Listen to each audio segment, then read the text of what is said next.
Jesus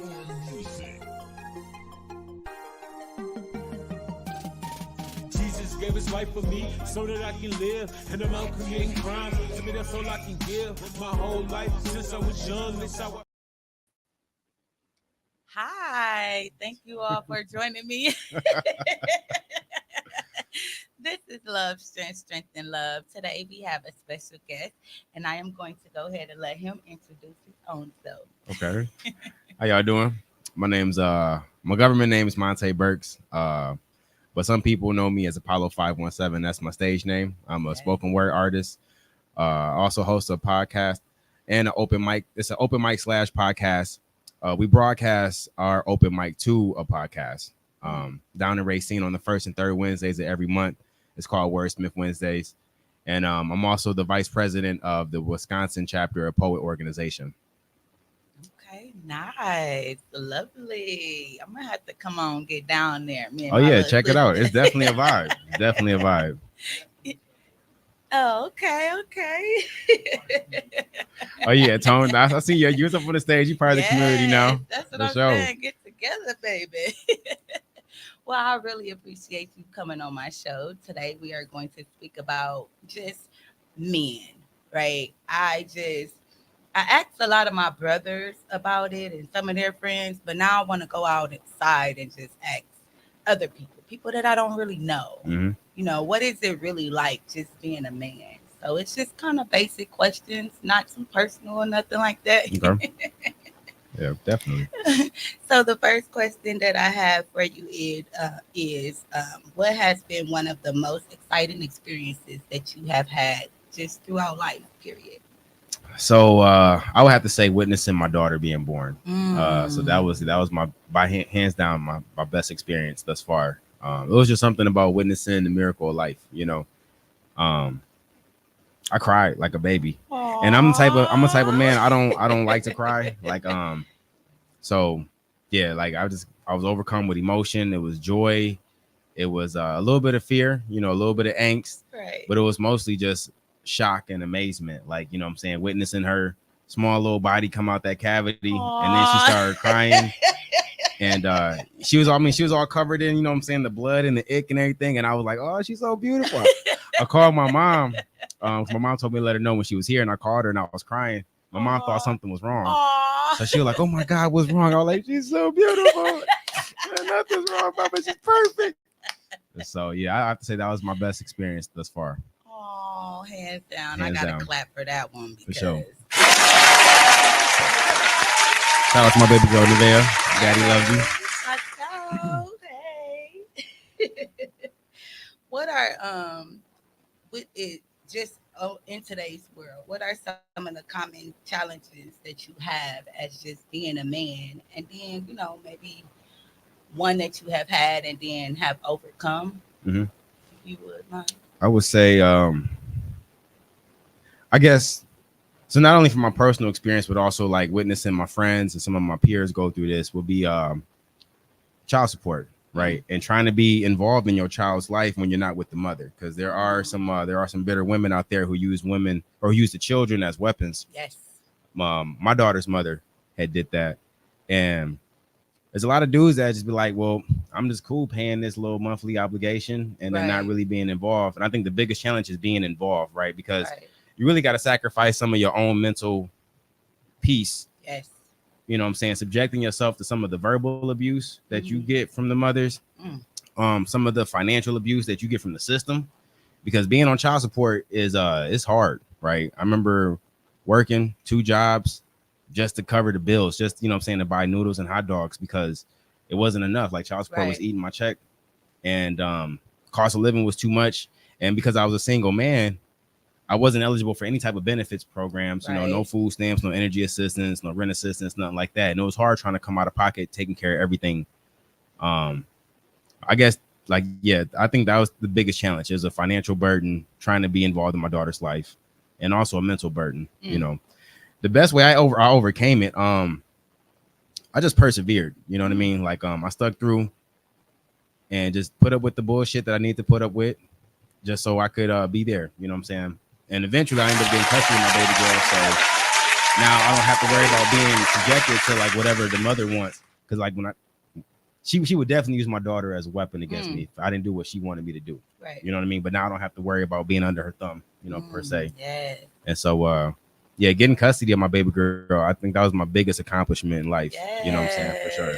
Definitely. It most definitely was. And I'm sorry I had to interrupt you on clapping because it's just so surprising to hear that is one of the biggest things that as a man that you're focused on, you know, family and kids, or your family and pretty much, you know, people that you love. That's a big blessing. We don't have a lot of males out here like that. Yeah. So I'm gonna congratulate you. Thank you, sir. Thank you.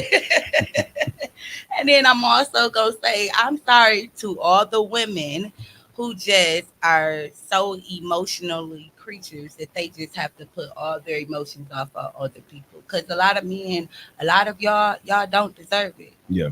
You know, I mean, even if things didn't work out between us, we don't have to let our personal differences get in the way for the sake of the child. You know what I mean? Like, ultimately, the child, the ones that suffer. Yes. You know? Yes. And so. Well, I personally know that because I didn't went through it twice, but I overcame it, and we can co-parent just well for both of us. Yeah. So it's amazing. So just to hear that someone else, well, a male is doing it, it's beautiful. Yeah. Yeah, we out here. We definitely out here, you know. Shots out, y'all.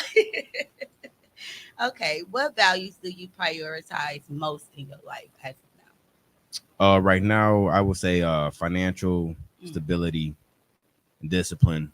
You know what I mean? Taking care of what I need to take care of instead of doing what I want to do. You know what I'm saying? Sometimes you got to put fun on the back burner. Yes. So you can take care of your obligations.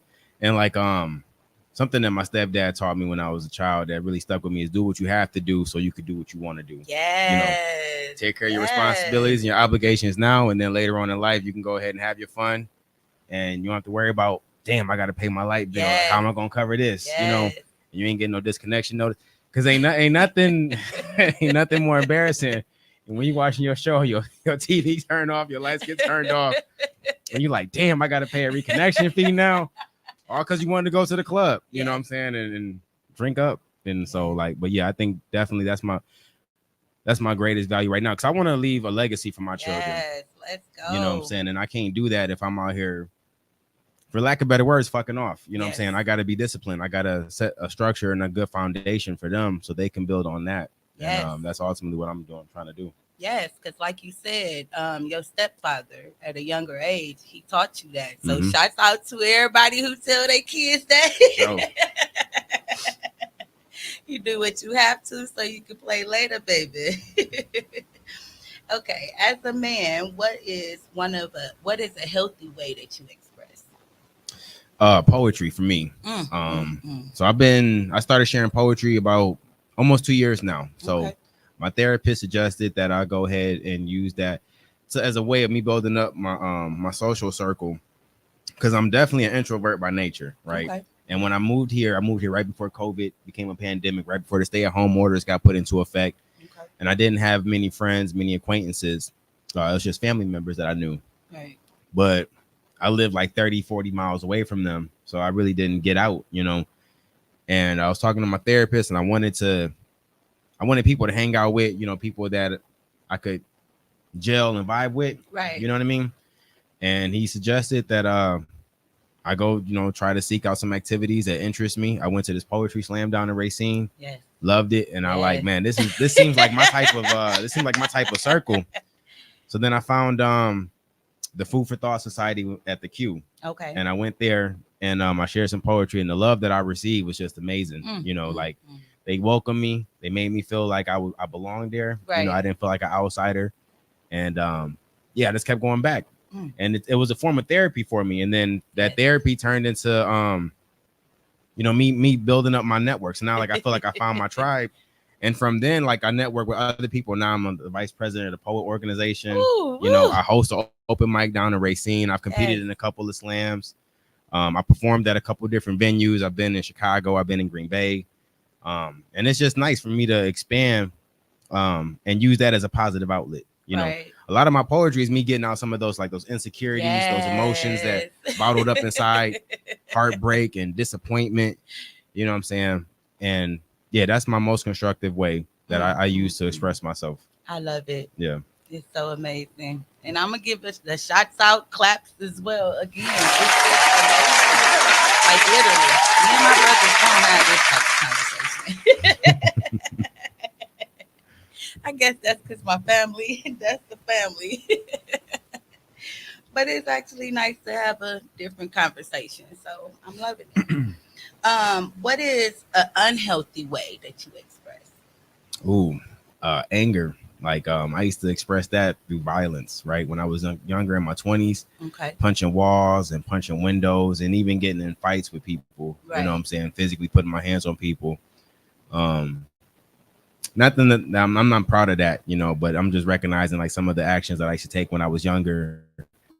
And it was just me acting out. It was like, you know, when you see your toddlers throwing temper tantrums. Yes. That was like a temper tantrum of an older adult, you know what I mean? And yeah, it led to some trouble. Like I got in trouble with the law, you know, got a record from that, you know, financial costs with court costs. Right. Did a little bit of jail time, you know what I'm saying? Not something I'm proud of, but it's something that helped me learn, it helped me grow. Yep. Because I realized that I couldn't continue doing those same things if I wanted different results. Exactly. You know what I mean? So it helped me change my shit around and get my shit together. Yeah. You know, for sure. Beautiful. That's so beautiful. And what areas of your personal growth have you currently, or do you currently focus on right now? My personal growth, it would be not being so cynical, right? And being judgmental. Because I'm a very cynical person. I'm analytical. I'm an overthinker. And yeah, now I'm just trying to be more open-minded instead of being closed-minded and thinking like I know the answer already. Right. As smart as I am and as much experience as I have, that doesn't mean I know everything. Right. You know. Yes. And I think that like learning from my children, because I got an 18-year-old and I got a 16-year-old, you know, and like they're the future, right? So yes. I always talk to them, I always pick their brains, and I try to understand through their lens, because ultimately that's what's going to end up guiding our future. Yes. You know, and they help me learn just as much as I help them learn. Like it's like a symbiotic relationship. So I think that like for my personal growth is really like learning a new way of looking at things outside my own closed perspective. You know what I mean? Like I recognize I could be closed-minded about some things, but I try to be open-minded. And even if I don't understand it, like I don't just like totally dismiss it or disregard it. You know, like my daughter would tell you, there's times where we'll have the same conversation 4 or 5 times because I don't get it yet, but I'm trying to get it. Right. You know what I mean? And I think that's my biggest area that I've grown in, is trying to understand and being more receptive and open. You know what I'm saying? The things outside my own understanding. Right. And that's beautiful that you use your kids, because like you said, the kids are our future. Look at my baby calling me right now. They definitely help us learn. And it's something that we didn't get to share or use. We didn't get to do that. Well, I didn't get to do that growing up in my younger days. So to give that to not even just my own kids, but just other people's kids, it's something that it's really helped me to connect to kids in a whole different way. So it's beautiful. Nope. What have you learned from your parents that has shaped you into the person that you are right now? All right, so I learned a really, really strong work ethic from my mother. Okay. You know, my mom, she was a get her done type of lady. You know what I'm saying? By any means necessary. My mom's worked 2-3 jobs before, and we've taken the bus, public transportation. You know, like whatever we had to do to, you know. So I learned that. So like from my father, I learned what not to do. Okay. Right? Because my dad. My biological dad, he wasn't involved in my life a lot, and a lot of things that I learned, a lot of things that I experienced without my dad growing up helped influence how I wanted to be a father to my child and my children, right? Because I didn't want to be like my dad was, right? And that's why like I stuck through. So like, you know what I'm saying, I'm real persistent. Sometimes it could be to the point of being stubborn, right? So when I was going through it with my daughter's mother, there's a lot of times I could just wash my hands, threw my hands in the air. It was like, you know what, I'm good. But I was like, no, I'm not going to do that. I'm not going to be like that. You know what I'm saying? Because I made a promise to myself that I wasn't going to be like my father. And I was going to be there. Like, because there were some trying times when I was a teenager, you know what I'm saying? And my mom, she, like I said, she was working 2-3 jobs, so she wasn't there to guide us a whole lot. Mm-hmm. And me and my brother, we was out doing whatever we wanted to do. A lot of bad influence was influencing us. And we're blessed and fortunate that we didn't fall victim, you know what I'm saying? Because we could have been dead. We could have been in jail, Right. you know, or prison or whatever. And we're very fortunate that that's not the path that we went down. But it could have been like that, Yes. you know. And a lot of our youth, they don't get that same blessings that we got. Yes. So, my stepdad, I learned a lot from him. He's the one who really taught me what love is, right? Like watching him love my mom and love us, even though me and my brother hated him. Like, I ain't gonna lie. Shout out to you, Rich. I got mad respect for you. He knows that. Like, I respect that man the most out of any man. Like, you know, he showed me what it was to be a father, Right. to have that unconditional love. Mm-hmm. And it wasn't until I had my daughter that I appreciated and respected all of that, what he did. Like, that's when you look back and he's like, damn, like I was doing this, and he was consistent. You know what I'm saying? He was that rock. He was there. Yep. And he was like, you know, I'm still gonna love you regardless if you being difficult, Right. or if you being, you know what I'm saying, cooperative. Like, I'm Right. still gonna love you nonetheless. And I'm still gonna try to teach you, and I'm gonna try and impart this wisdom into you. I'm gonna try to help shape you to be the best man that you could be. Yes. And it wasn't until I was 20 that I was like, damn, man, Richard was a G. Like, because he didn't have to be there. Like, you know, he didn't. He a lot of dudes don't want to raise other people's children. Exactly. You know what I mean? Like, there's a lot of layers of complexity that come with that. Mm-hmm. And he heard, you ain't my daddy. I ain't gotta listen to you all the time. You know what I mean? And he could have been like, you right. I ain't gotta do shit for you. You know, he could have, but he wasn't. So, like, to me, that was love. Yes. Because he didn't have any type of emotional attachment like, you know, parents have to their children. Right. There's an inherent emotional attachment. He didn't have that. That was developed, and he nurtured it and fostered that. You know what I mean? So just seeing his example motivated me to be, you know what I'm saying, a better father. And also, like, I didn't want to be the example that my dad showed me. I wanted to be the example that Richard showed me. Right. You know what I mean? Aww. And so I got a little bit from both of them as far as like how to be the best father that I could possibly be. You know what I mean? And then my mom just showed me a real strong work ethic, like how to get things done. You know what I'm saying? Regardless, you can't just feel bad for yourself and be like, oh, poor me, woe is me. Right. You know, life goes on. You know what I'm saying? You can either. So, damn, what's the saying? Did she say you can either allow something to make you better or let it make you bitter? Right. Like, whenever we experience an adversity, you can either become bitter from that, right, or you can become better from that. Like, what you gonna do? Is you gonna sit there in your shit and just feel bad for yourself, or you gonna do something about it? Right. You know what I mean? And that's what I got from my mom. So, shout out to you, Mom. I love you. Shout out. Oh, just your whole family. Shout out. Oh yeah, I love my family. My family beautiful, man. I love my family. Yes. There's a lot of people, they families don't have the type of relationship that we have, and I wish you guys had that type of relationship. You know what I'm saying? Because there's a lot of families, they in competition with each other. There's a lot of animosity. Yes. And it's not about love. You know, it's unfortunate. You know, I just try to spread love wherever I go, because that's what life is about. It is. You know, it definitely is. So when it comes to, we still focus on the parent conversation, because I just got to understand this from just my own mother and then me as well, because we're very emotional as being mothers. So we put a lot of the, what I want to say, we put a lot of overlooking type things into it. Did your mom do similar things like that? Like she overlooked stuff? Yeah. Hell no. No.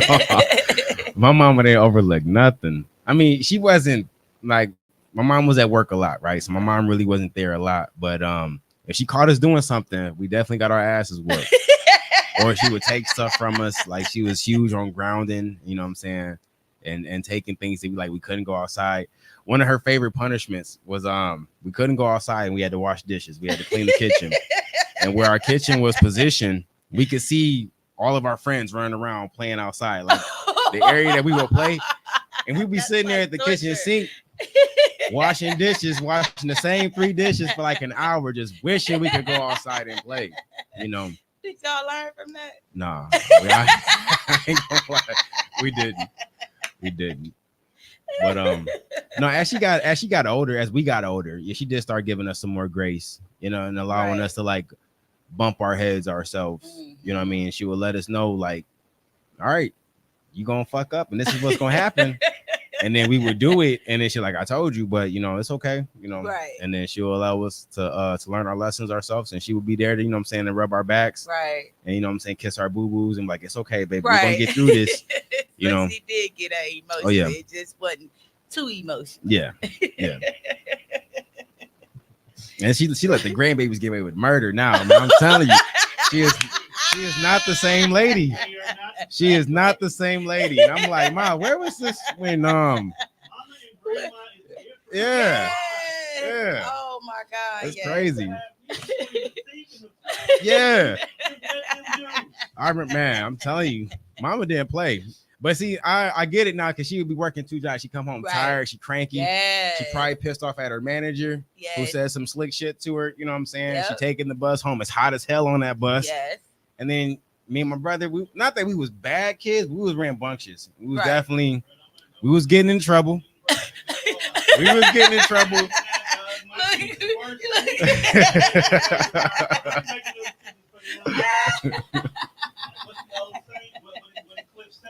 That is not the same person that raised Yep. That is a woman trying to get in the head. Yep. Yeah. For real.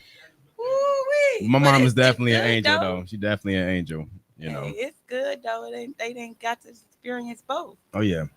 I think the best thing about my mom is that like she was such a giver, right? Mhm. Even if we didn't have a whole lot, she would Right. give whatever she could to somebody. yes. And it was that that selflessness and that sacrifice. I got that from her as well. Like being a giver, you know what I'm saying? Being Right. because I feel like we all here to serve. Yes. You know what I mean? We are. And so like she taught that to me as well. That and also being in the church, you know what I'm saying? She made sure she put us in the church. We learned some nice lessons. Follow lessons of Christ, trying to be like Christ, you know. And that's what it's about. But no, she ain't let a whole lot of stuff slide when we was younger. She was always on our ass. Always.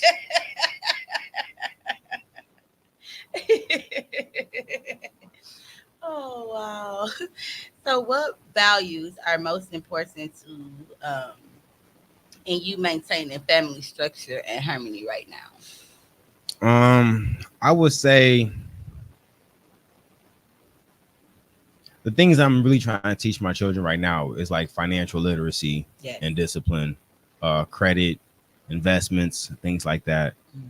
So I think that's the biggest value that I'm trying to impart on them is how to use money to their advantage and how to use credit to their advantage. You know what I mean? And just teaching them about responsibility. Yes. Like I think that's my biggest value, you know, that I'm trying to teach them. Education, not necessarily in the form of like post-secondary education, but in the form of learning something all the time. You don't have to be in a classroom style environment to be learning something. And you should always be learning something. Yes. Whether it's learning something about yourself, learning how to talk to people, like interpersonal communications, or learning how to perfect your craft and your hobby, you know, whatever it is, you should always be learning something. So I think like education is real big for me. But not in the sense like I want them. I'm not forcing my kids to go to college or, you know, I don't even care if you get like straight A's. Don't bring home all F's. Yes. As long as you're applying yourself, like that's what I really care about. You know what I'm saying? Make an effort and whatever. Yes, that's the biggest piece. So what is one thing that you have learned about yourself this year? I need to relinquish control. I need to stop trying to be such a control freak. And that's hard for me too. I like that. I'm definitely not too many people want to admit that. Yeah. So and I can recognize that about myself. And so some of that comes with the type of person that I am, right? But a lot of that also comes with like my experience. I have a lot of professional experience where I've been in decision-making positions. And it's my job to like lead and guide and control how the ship goes, you know what I'm saying? Whatever operation that I'm managing. And then also being the head of my household, you know what I'm saying? That's a job in itself. So like even before I got custody of my daughter, still, you know, managing the head of my household and also trying to teach her lessons and correct behaviors and instill certain values. And it's hard when you in the driver's seat so long to like, you know what I'm saying, put your hands up and let somebody else take the wheel like that. That's really hard. It is. Delegating. And like I said, I got an 18-year-old and a 16-year-old, soon to be 17. they becoming their own people. They becoming Yes. their own little adults. So it's like I need to try to, and I don't want to say not be influential, but not have as much control over, Right. like, you know, not guide them as much, but, you know, let them guide themselves and let them run Right. their course and just be here as a Support. reference. You know what Yeah. I'm saying? Yes. Yep. And letting them make their mistakes. Yep. You know what I'm saying? I think that's the biggest thing that I'm learning this year, trying to learn this year. You know what I'm saying? Oh. Is relinquish control and just let them be them.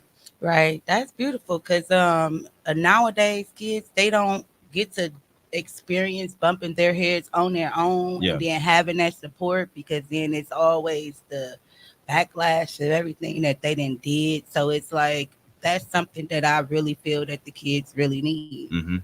So that's beautiful. I keep saying that's beautiful. It is. This, like, I did a podcast the other day and it was touching, but this touching too, but it's a different touching. So I done had a beautiful weekend. That's good. Okay. That's what it's about. Last question, getting ready to wrap it up. How do you envision your life by the end of the year? I know it's not that much longer left in the end of the year, but how do you envision your life? All right. So I guess I'm gonna tie that to my job. Okay. A huge part of my life, and I put a lot of hours into work and whatever. So right now I'm currently in the I'm in this position where I'm grooming myself to be promoted, and I'm grooming my replacement to take over my spot because I'm ready to move on in my company. That could mean me relocating to another state, or that could also mean me just staying in the same position but taking on more responsibility with a different title. If I do relocate, I'll be giving my house over to my children. You know what I'm saying? Trusting them to take over the mortgage, and pretty much I'll be renting to them. You know what I'm saying? Right. And then, yeah, I'll be relocating to a whole nother city, you know, learning the layout of that city, the spots to eat at, what the crowd is like, you know what I'm saying? Trying to find a new scene, a poetry scene, an art scene. What is it now? Or what? Or make it. Yeah, that's right. Or make it. So I guess by the end of the year, I guess what I envision for myself is growth. Whatever that growth might come with. Okay. Yeah, I guess that's what I envision for myself. Not only for myself, but also setting up my seeds to grow. Yes. As well. You know what I mean? Giving my daughter more responsibility. Yeah. I think that's pretty much what I see for myself in the end of the year. So as you move into another state, that's something you excited about doing, or you just nervous about it, scared about it? Not really, no, because I've always been one to explore. Okay. You know what I mean? And I always like seeing what's next. Like it's funny, like my daughter, she always says nothing's good enough for me. Right. That's one of my critiques. And it's one, because I'm always looking for ways to improve. Right. And I'm always looking for that next move. Like I never wanted to be complacent. Okay. You know what I'm saying? So even when I do accomplish something that I wanted to accomplish, I don't rest on rest on your laurels. I don't rest on, you know, I'm like, okay, what can I do next? Right. So I'm actually excited if that's what it calls for, if me moving to another city. I'm excited about that because it opens up another chapter and I can write whatever I want to write in that book. You know what I mean? And that's just been my personality. Like I've never been one to just settle and be content with what is. Right. And it's not even that like I'm not content. Like it sounds bad when I say it out loud because I'm very grateful. I'm very grateful for my blessings. You know what I mean? Right. But it's not. I'm like this isn't it. You know what I mean? Like this isn't. I'm ready for what's next. You know what I mean? Yeah. And it's always I guess I'm just always ready for the next move.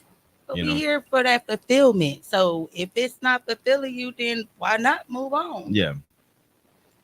So wrapping it up, like I was saying before, is there anything that because we don't have a lot of men that's in your space right now, that is actually building legacies and creating things, allowing their kids to actually have them father figures in their life. So if is it something that you would like to share with the men out here who are struggling just to be them fathers that's in their kids' life, or that just saying fuck being a father. Yeah, to the ones that's trying, keep doing what you're doing, Right. because you're doing the right thing, right? And when you're doing the right thing, good things will come. Right. It might not be exactly the way that you want it and on the time that you want it, but your children definitely gonna see that effort. Yes. And they are gonna appreciate that effort. And children are a lot smarter than what we give them credit for. Oof, like man. they see a lot more than what we think they see. And even if they can't articulate it now at a younger age, when they get older, they'll be better able to articulate that appreciation. And your sacrifice isn't going unnoticed. To the ones that's ready to give up, I say don't give up, because you owe it to them. Right. When we bring a life into this world, it's no longer about us. Right. As much as we the main characters in our own stories, you are also the main character in that child's story as well. And you could paint yourself to be the villain, or you could paint yourself to be the hero. And it's really up to you, because in every comic book story, every superhero movie, the superhero has to go through some adversity. Yes. Right. They got to go through something. Yes. And then they rise to that challenge. And that's what makes them the hero. Right. Yes. That's what makes everybody clap at the end of the movie. You know what I mean? And so you got to go through that. And also liking this, there's this one saying, that this thing that I had read, it was talking about people going through adversity, and they likened diversity to that of a butterfly becoming a butterfly. Right. So when the caterpillar goes into the cocoon, they go through this metamorphosis, but then they got to exit the cocoon. Right. And that's a real strenuous process, and it's a painful process. Like when you're witnessing the butterfly, it's hard getting out that cocoon. Right. If we were to intervene and cut that cocoon open, the butterfly would die. Right. Right. Because part of exiting that cocoon is getting all that excess liquid off. So its wings aren't heavy with fluid. Right. It can actually fly because it's drained its wings. You got to go through that adversity in order to spread your wings so you can fly properly. Right. So like all this, if you are going through any bullshit, all that bullshit is required and it's necessary for you to achieve that next level. Yeah. You know what I mean? And I say, keep doing it, man. Keep putting up the good fight, because it's going to be appreciated. It's going to be recognized, and it's needed. It's definitely needed. We need more fathers to show our children what perseverance is, how you overcome something. Right. Right. Because like my daughter witnessed me overcome something, so she knows it's possible. And I know it's hard too. Like, trust me, it's hard. It took me 12 years, and I went through it for a good 7. And then the last 5 was a little cordial. It wasn't as much baby mama drama, you know, baby daddy drama stuff. But nonetheless, you just got to persevere. You got to keep doing what you're doing, because it's not about you. It's about them. And it's like, what legacy are you going to leave? What legacy are you going to leave? You know what I mean? So. Yes. You definitely want to leave one that is beautiful, one that's going to be able to grow, and the kids is going to be able to learn and have their own experiences from that. Yep. Because the experiences the kids having these days, baby. Yeah.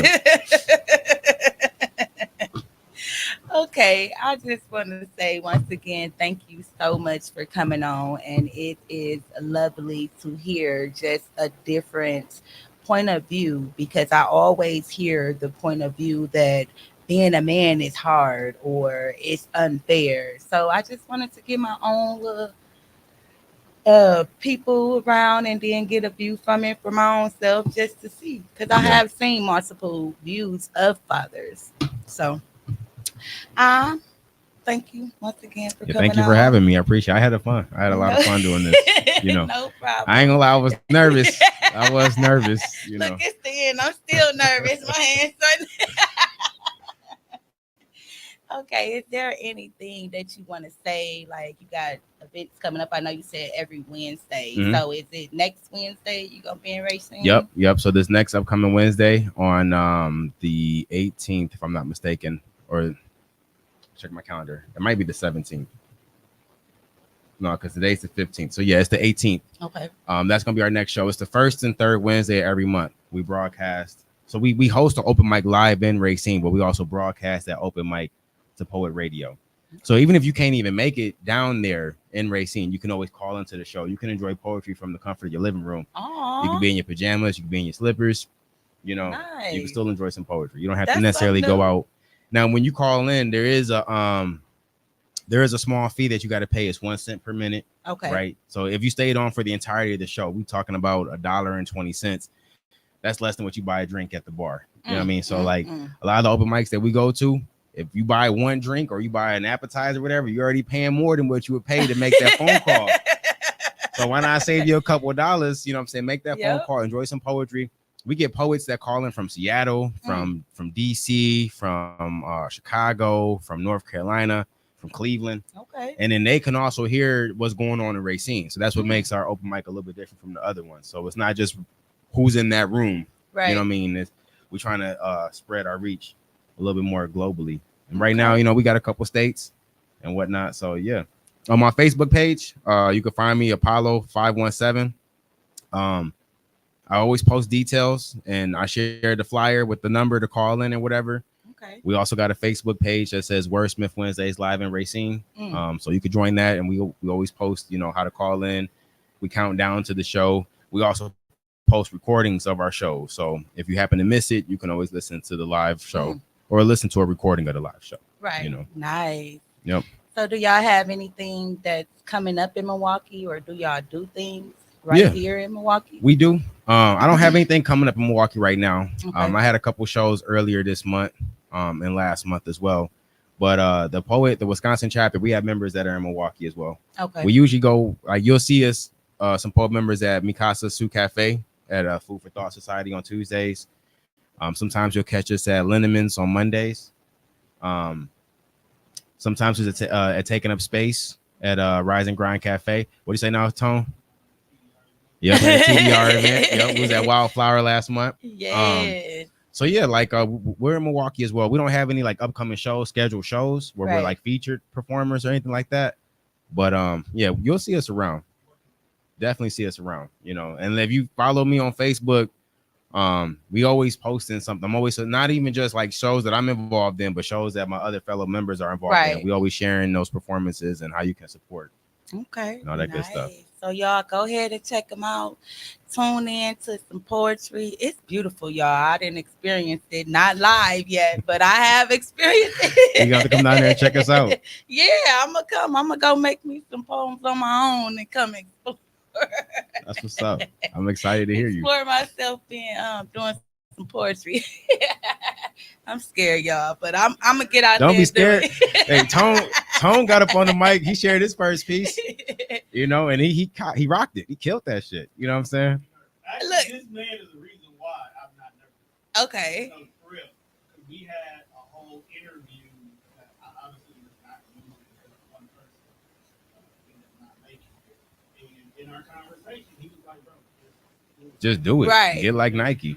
And the best part is that everybody is so welcoming, right? So even if you was to mess up, right, they're not gonna care. They're not gonna be like, man, don't ever come back. No, you stay over there on the other side of the tracks. Don't ever come back.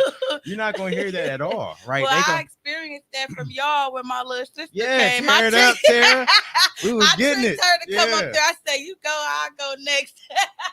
And she said that was her. She said that was her first time on the mic. I couldn't tell. If you watching this, Tara, I couldn't tell that was your first time. Yes, tear it up, Tara. Yeah, all that love she got. That's what it's about. It's all love. Yes, it was. You know what I'm saying? It's all love, and that's what I enjoy about this community the most. Yes. You know what I'm saying? Is the camaraderie and the fellowship. You know what I mean? That's what I love about it the most. Yes.